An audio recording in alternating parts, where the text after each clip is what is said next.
Hi, my name is Chris, co-creator of Order of Eventide.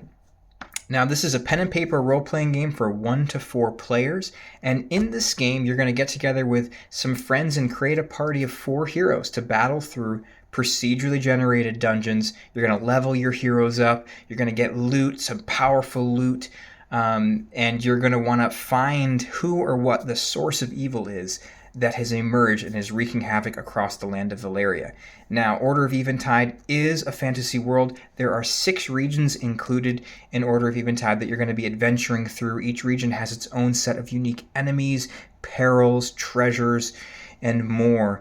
And your goal is really to seek out the master behemoth, the big evil bad guy in each region, to take them out. And that's how you reveal some more storyline and progress the story along during the course of a campaign. Now, there are variants included in the back of the book, so if your gaming group is more than 4 players, no problem. You can have parties of 5, 6, 7, or more heroes, as much as you're willing to accommodate in a single party. There are also variants if you're playing solo and you don't want to control that many heroes. You can just have a party of 1 hero or just 2 heroes. There are variants for that as well. I also want to mention orderofeventide.com has all of the player materials printable in full-page formats. So, for example, our hero sheets, if you print them out, here's one I had in progress.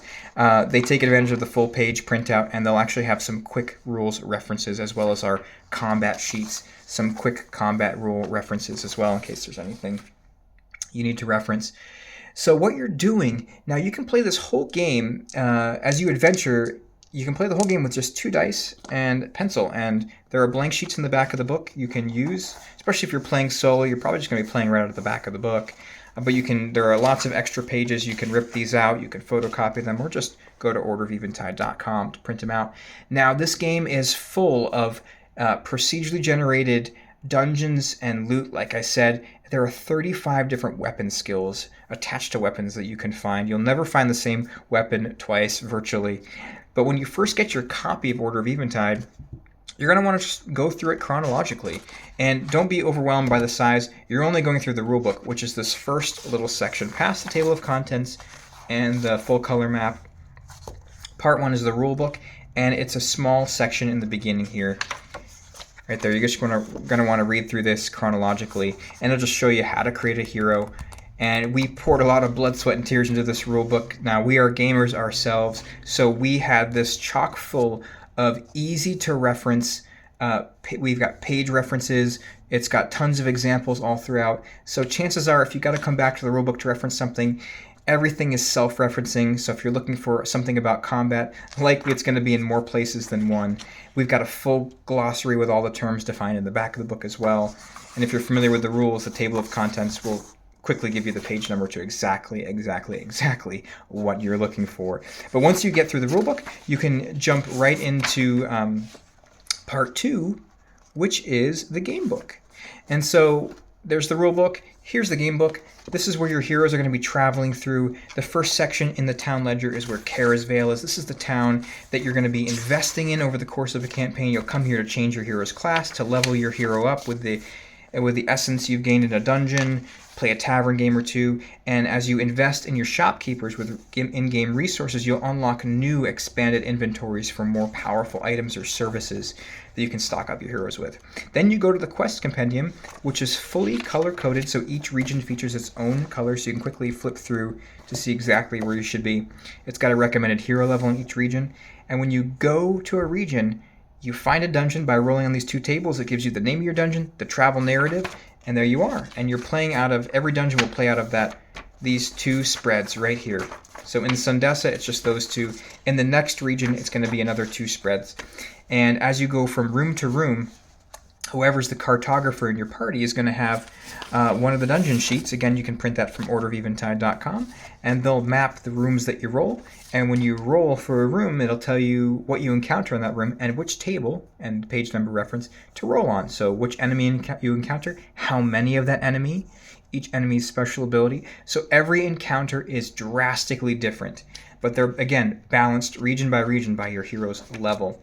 So 35 different weapon skills to discover, unique, a dynamic loot generation system. You're looking to activate these magic altars to eventually summon a master behemoth to fight and destroy, until you make your way through the 6th region to hopefully find who the source or what the source of evil is. There are deadly perils. You can push your luck and search additionally in each room.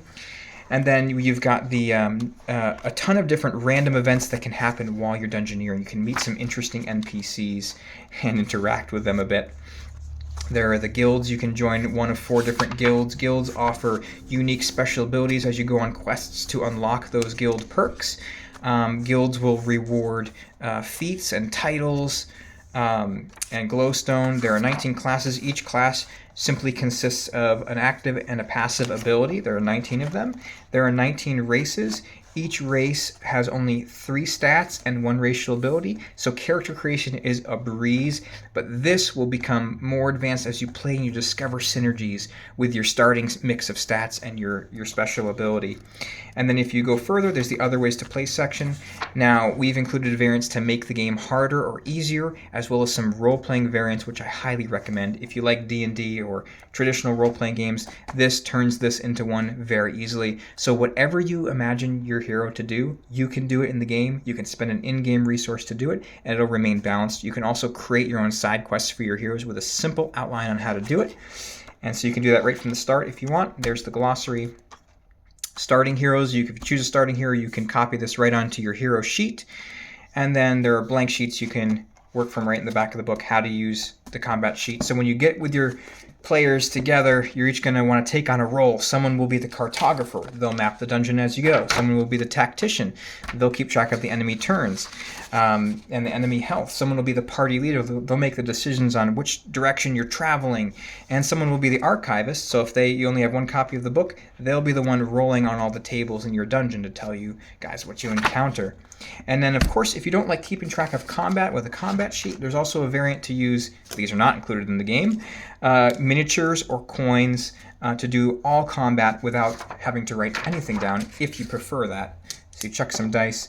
Now, our surge and blunder system is unique to Order of Eventide. If you roll a 6, that's a special surge charge you can charge up and notate on your hero sheet. You can bank these for later or use them right away for special abilities.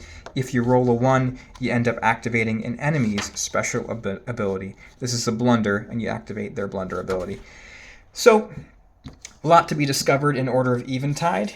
We are looking forward to hearing your stories of the game, and we're excited about Order of Eventide. Good luck, happy dungeoneering, thanks for watching.